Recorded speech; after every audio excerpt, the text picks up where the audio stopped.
it's more wounded veteran, because we've had people who, I had a cook who was serving overseas with the Ranger unit, and he was the only cook on the base. And one day someone didn't show up, and he's like, "Where's Jimmy?" or whatever. And he's like, "Oh, he died on patrol." And he's like, "I cooked him his last meal.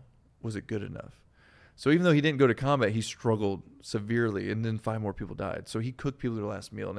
So that's what I mean by wounded veteran. It doesn't have to be like straight in combat. It could be a wounded veteran from wars. Yeah.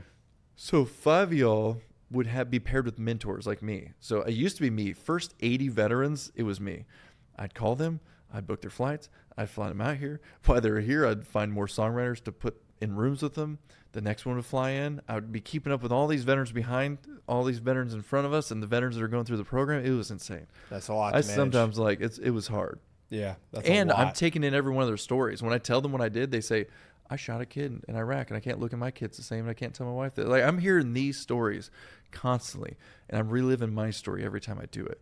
And I'm like helping them process their trauma as I'm processing mine. And it was a lot to deal with. So I knew we had to expand, and I knew that we had enough veterans now that we could provide mentors, Richards, for everyone else.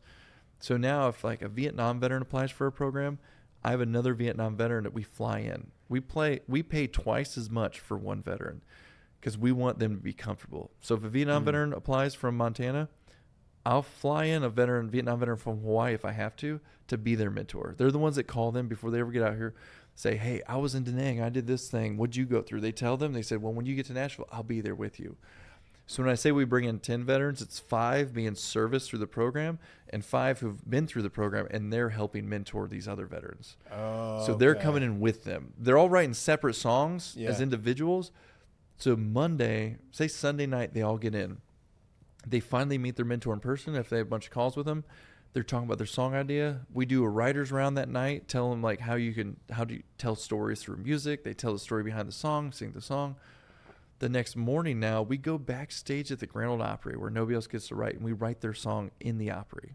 Even the writers who play the Opry or the artists don't write back there.